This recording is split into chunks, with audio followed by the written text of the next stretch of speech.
Good morning, and thank you for joining us on this call this morning. It's very important, and we are fortunate to have Congressman Gus Bilirakis to join us. He's going to provide us with a legislative update today. He's a Republican from Palm Harbor, representing Florida's 12th Congressional District, which intakes all of Pasco, northern parts of Hillsborough, and Pinellas counties. He was first elected into Congress in November of 2006. And with 27 bills he authored and signed into law between 2015 and 2018, he was designated the most effective lawmaker in the state of Florida by the Center of Effective Lawmaking at Vanderbilt University. Due to time constraints, and the participants will all be muted, and we request that any questions you have regarding today's call be emailed to Jacob Brunell, the Governmental Affairs Manager at Greater Tampa Realtors, and his email address is jacob@tamparealtors.org. Due to Gus's very busy schedule, he is not going to be able to be on camera. However, he is with us on phone today. So I would like to turn this call over to Congressman Gus Bilirakis. Thank you very much, Connie. Appreciate it.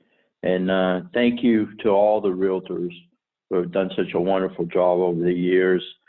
We worked very closely together over the years, and I'm at home, but I'm in my office, and we're making a lot of conference calls and teletown hall meetings with small businesses, of course, the realtors, the hotelers, and then just general constituents that need help, and we're trying to answer as many questions as possible.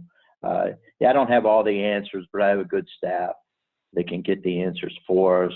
And then if it's a state issue, we try to turn it over to the state legislator.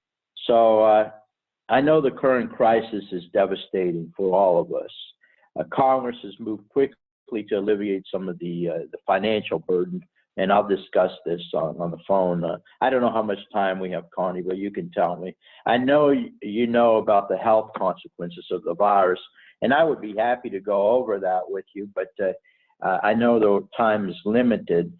So I'll just start off by talking about how we have tried to jumpstart the economy, which is so very important. Last Friday, the CARES Act was signed into law. Among the many provisions in the third stimulus package, it contains stimulus rebate payments to individuals. It expands the expansion of unemployment benefits, and I'll get into that a little later. Increased cash assistance for small businesses, and a significant loan program for our nation's businesses that were hit hard by this pandemic and continue to get hit hard.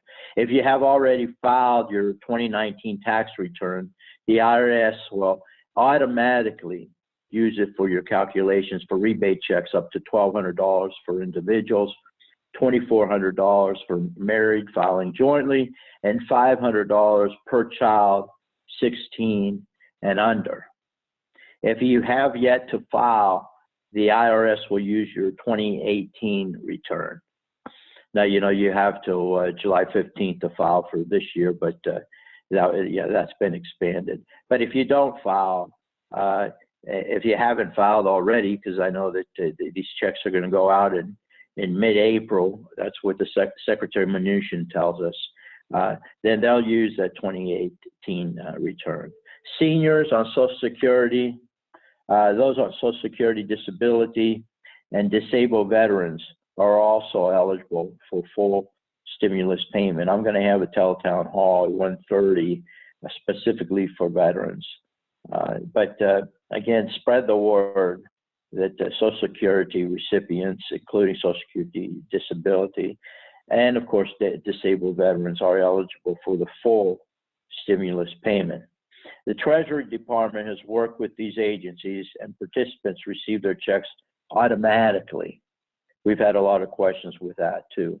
In fact, most Americans will not need to do anything to apply for the stimulus payment. Secretary Mnuchin said Americans will start receiving deep rebates, as I said, by mid-April. Most will receive it electronically in the same account they put it on file for their 2019 tax return. The IRS is setting up an online portal for people who need to update their bank account. This is not operational yet, but when it is, I will widely distribute the portal information. Folks, they're really working quickly, believe it or not, for the government. They've really worked quickly. Of course, the state issue with unemployment is terrible, and they're trying to fix that, but it's terrible what people have to go through to file for unemployment. But I'll get into that a little later. Unlike previous rebates from the federal government, the checks from this package will not be included as income for the 2020 tax filing season, which is good news. There are income limitations for each tax filing status. This is with regard to the stimulus checks. The limitations begin at 75,000 and up. So if your income is 75,000 or up, you're going to get a less amount. And then, of course, if you're head of the household, that's $120,500. And then for married filing jointly, it's $150,000. That's when it starts to slide a little bit. Anything prior to that, before that income, you'll get the full stimulus check in most cases, which is again $1,200 and $2,400 married filing jointly. We know people are suddenly unemployed due to this virus or have seen a reduction in hours. That's obvious, especially since the governor issued that executive order yesterday. Unemployment is a partnership program. I think you know that, with the state governments operating the administration of benefits. So we send down the money, the federal government sends down the money, but the states operate the program. We've expanded benefits through this package to include those not normally eligible for unemployment benefits. This means self-employed, independent contractors, I believe that applies to you, some of the realtors, and those who are still working but are experiencing reduced hours. So again, I want to repeat that. We've expanded benefits through this package to include those not normally eligible for unemployment benefits. And that means self-employed, independent contractors, and those who are still working but experiencing reduced hours. The bill also increases the weekly unemployment benefit amount by $600. Okay, and in Florida, I think it's $250, so it would be $250 roughly plus $600 per week. I know there have been significant problems with people being able to get online to the state's website and file their applications. Due to the anticipated increase in the number of people seeking unemployment, the federal government gave states money to help hire staff and administer the program. This week, the state hired 100 more employees to process the claims. They are expanding their website capabilities, and they are contracting with a call center. Now, I also know that they're thinking about maybe going back to the old paper application process. You know, this is a big problem. And the government has to, you know, the state has to act quickly. We have given them money to do so, but they're behind on this. And I mean, I'm hearing off the hook, calls off the hook that go directly to my cell phone with regard to this issue. Governor DeSantis issued an executive order directing more state employees to assist with the unemployment program and to allow more flexible options for collecting applications. I'm continuing to monitor this and will share ongoing concerns to state officials on the daily calls until constituents have the relief they need. Now, we have calls, obviously, from the leadership in the Congress. You know, we work with the state agencies as well. So we're trying to get as many answers as we possibly can get from these people so that we can pass them on to you. For this pandemic unemployment insurance, the applicant cannot already be authorized to use traditional unemployment insurance. applicants must self-certify that they are able to work but cannot because they lost their job. No, they have to certify this. They lost their job, became partially unemployed. That's something they need to do. In other words, they lost hours. They're a family member or the person that contracted the virus, the person that contracted the virus, and then are told to stay home by a healthcare provider. Their workplace is closed, or they're caring for a dependent impacted by school or for a facility closure. Those that have the capability to telework or are receiving paid leave are not eligible. Okay? Small businesses are the backbone, as we know, of the economy. I would say 50 to 60% at least of the jobs created are created by small businesses. Again, the majority of Americans being employed are through small businesses. And I know this crisis is taking a toll on these small businesses, including many of yours, and it's got to be even more difficult for our realtors because people aren't buying homes like they were a few weeks ago. Unbelievable how everything is really standstill. And we're following directions, and we have to. There's no question. We have to follow the proper protocols and the executive orders by the governors.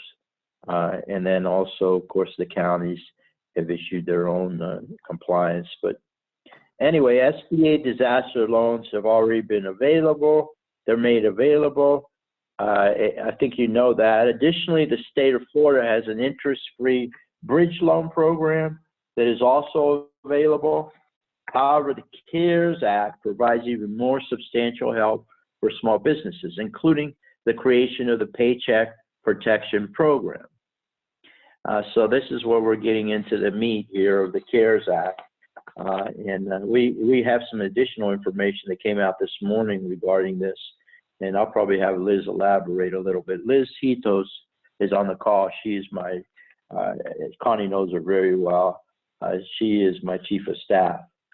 An important thing to realize is that small businesses with under 500 employees, including sole proprietors and independent contractors and nonprofit organizations, if they're under 500 employees, do not just get access to these new loans, but if the owners keep paying their employees and paying their rent, those portions of the loans are forgiven, meaning they won't have to pay them back.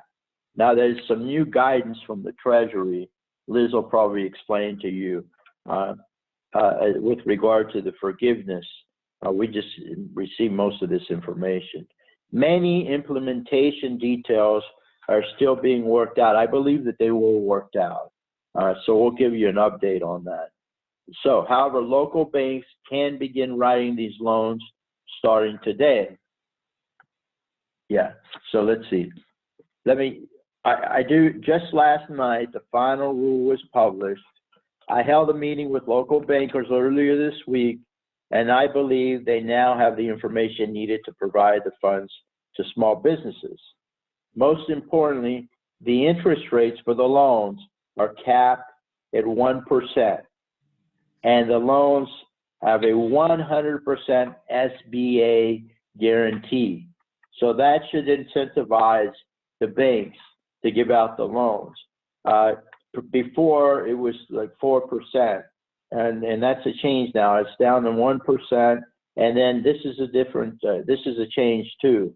75% of the SBA loans were guaranteed under this program, the Paycheck Protection Program. Now it's 100%.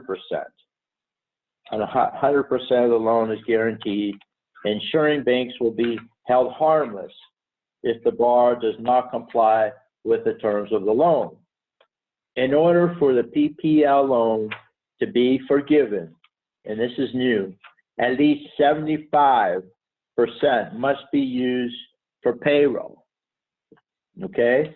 It should be noted that the SBA will take another 7 days to provide guidance to lenders for sole proprietor businesses. So yeah, next Friday is when the sole proprietor businesses, the independent contractors, that will kick in then. All right, so those loans won't be available quite yet. However, the entire PPP loan process is very streamlined and designed to get money in the hands of businesses quickly. So I have other information here, but let's stop there. And I'm going to have Liz maybe clarify a few things because we just got this, it's hot off the press from Secretary Mnuchin with regard to this this particular loan program. Okay? Go ahead, Liz. Good morning. Thanks, Connie, for hosting this. Really appreciate it. Thanks, Absolutely. Realtors. Yeah, for hanging in there. What you do is important. You know, I saw a Facebook post from a good friend who's a Realtor, Nancy Riley, last night. I don't know if she's on this call, but she summed it up pretty well about how important Realtors are. It's just not just about you guys making a paycheck, but it's about helping families that are really suffering, who need to get out of a house quickly because of financial reasons and given the current crisis and other things going on. And you are really the lifeline between folks who could be living on the street, who would be otherwise be living on the street. So thank you all for what you do. But what the Congressman, I'll just reiterate, the guidance from Secretary Mnuchin and the SBA did come out last night at about 7 p.m. And as the Congressman indicated, because we were on a call earlier this week with bankers who were not happy about the position they were being put in, where only 75% of the loans were going to be guaranteed, and therefore reluctant to potentially write loans or with the SBA. But what Secretary Mnuchin did last night essentially is say, the money will go out, and as soon as you apply for it, you'll get that money the same day, and that starts today. And Treasury is, SBA is guaranteeing, the government is guaranteeing 100% of the loans. Business owners can walk into a bank.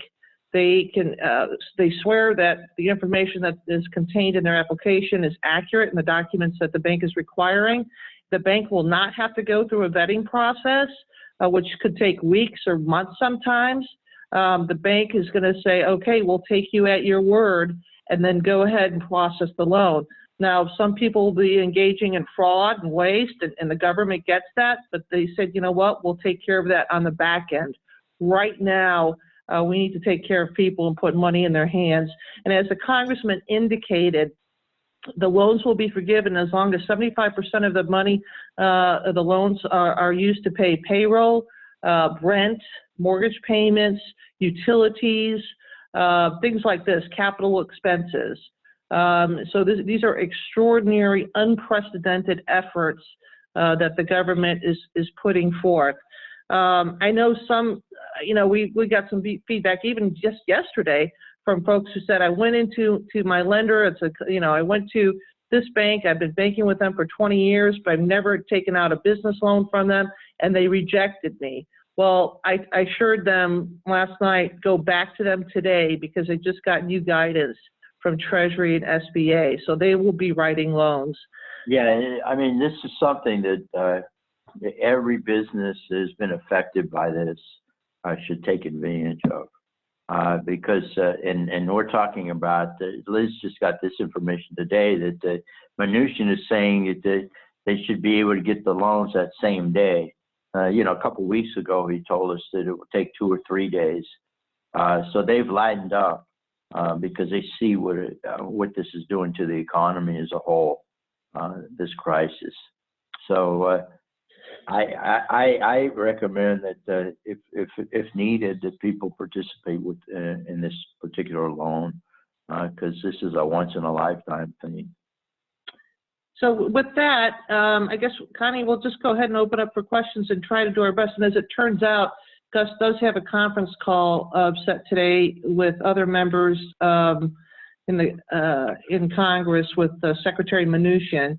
So at 11 a.m., he'll actually be getting more details. And my guess is the Secretary will be reiterating what he said last night when he said that, quote, any FDIC institution will be able to do the loans. Any credit union, existing SBA lenders, fintech lenders, you will get the money, you'll get it the same day, unquote.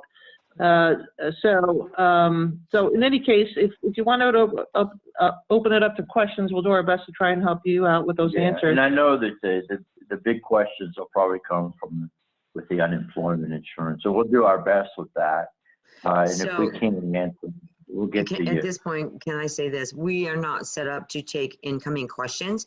However, we have requested from all the members to email them to Jacob, and Jacob is going to get with Dan, and that way you guys can answer all the questions. But I would like to ask, can you share with us the link to the webinar you're doing this afternoon with the veterans? Oh yeah, we should be able to get that to you. Okay. Yeah. That would be great, because a lot of our number. members are veterans. Yeah, and we're going to have Joe Battle on the line. Okay. Who's the director of the VA in Tampa at Haley, and a lot of his assistants will be on the line. So we're going to answer a lot of healthcare questions with regard to the virus. So yeah, I think it's going to be very informative. Great. And then, Connie, again, the unemployment insurance. I should go through this again one more time. Okay. And it's section 2102 of the law, if anyone wants to look it up. Then eligibility includes self-employed individuals and independent contractors. Great. To be eligible, the applicant cannot already be authorized to use traditional unemployment insurance. I think you know that. And then you've got to certify. So there has to be self-certification that you're able to work, but you can't work for these different reasons. Not you don't have to all these reasons. It has to be like if you lose your job, you qualify. If you became partially unemployed, lost hours, there'll be a qualification. I'm sure you'll not get the entire amount, but they or a family member have the virus or symptoms of the virus. So if the individual has a virus or a family member, or if you're told to stay home by your doctor, let's see, your workplace is closed, or they're caring for dependent. So if you're caring for a dependent impacted by school or facility closure, so it's pretty, there's a lot of, there are a lot of issues here, and I don't think they're going to be very, they're going to trust you that these are the cases. Okay. And hopefully, they get this thing online done quickly and fix this, because, they've had problems with this unemployment side for years, since 2011. So in any case, yeah, so we're working hard to get that fixed as well, even though it's a state issue. Okay, I do want to say one thing. First of all, thank you for getting us the link, and this has been a wonderful call so far. We do have a couple people that are on our chat line that have a couple of questions. So if you want, we can bring a question that way as soon as I figure out how to do it. Yeah, let's do it. Let's do that. Well done. Yeah, Connie, if you're there, if you tap your screen or go to chat, you can push the chat button and then you can see them. The first question is someone named Capo, and they're asking, are essential employees required to carry a letter around with them when they're trying to operate? No, I don't believe they need to carry the letter around with them when they operate. So it shouldn't be a problem at all. Okay. I'm just reading these before I. One question is, okay, there's the one with the letter. Due to the illness, we are witnessing how tremendous wealth we have and the way people work together to make sure that we all survive through this ordeal. I think with this wealth and the technology we have on hand, should the healthcare system be revamped with all the healthcare payments should go to the federal fund, so everyone would would get the health care at all ages and at all times. Not sure exactly what they're asking. Yeah, I'm not sure. I'm not sure either. And that's just Medicare for all. Right. And I don't think that would work. But I will tell you this, you know, if God forbid you have the symptoms for the coronavirus, what you need to do is contact your healthcare provider, your doctor. If you don't have a doctor or you have a hard time getting a hold of him or her, you can contact the community health centers. Now, we have the link on our website, bilirakis.house.gov, and they'll take care of you. And the tests are more available now, and we're trying to get as much equipment as possible, Connie. Okay. I'm calling, you know, we're calling the federal government, the state, of course, but also businesses have reached out to us that make some of this protective equipment, test kits as well.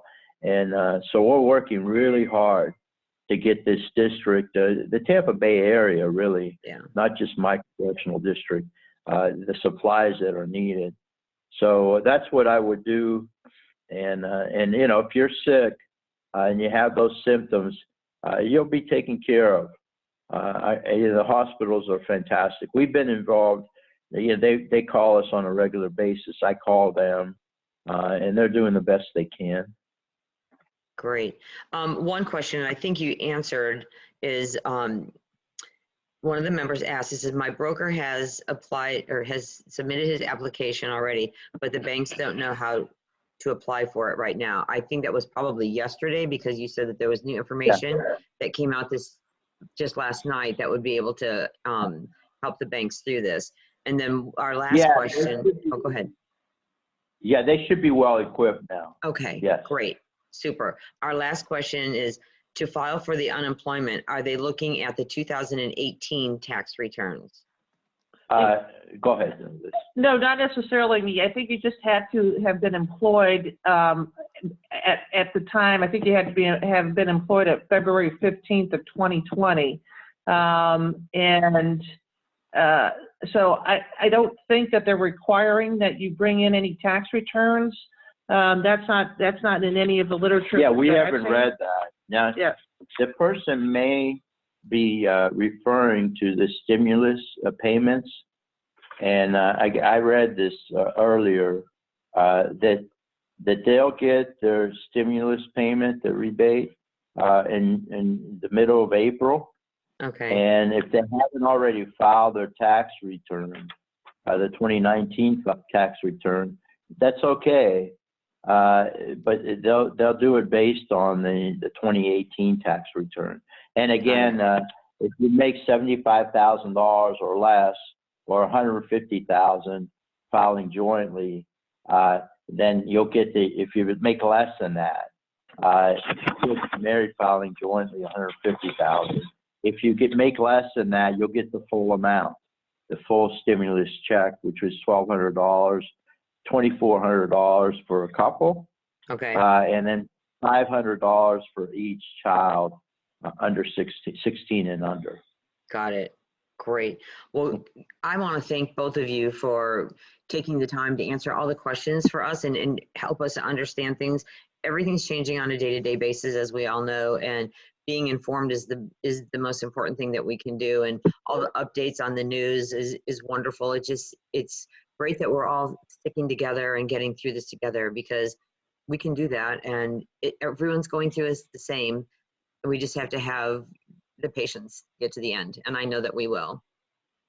Yeah, hey, absolutely. Hey, Connie, yes. If anybody wants to, even if they're not constituents, we try and push out all of the information in an easy to review type of summary in our weekly newsletter. Okay. So that typically goes out on Sunday. So if they want to sign up for our e-newsletter, they can just go to our website, bilirakis.house.gov. Awesome. And then sign up for the newsletter, and then we push out all of this information because things change, as you know, virtually every hour. Yeah. So we try and keep everybody updated as to the latest news and whatnot. So they're more than welcome to do that. Great. That's good information. We'll definitely pass that along too. But thank you again. I know you guys are busy, so we'll end our call. All I can say is thank you and stay well. I thank you. We will. Thank you, Connie. My pleasure. Take care. Have a great one. Bye-bye. Bye-bye.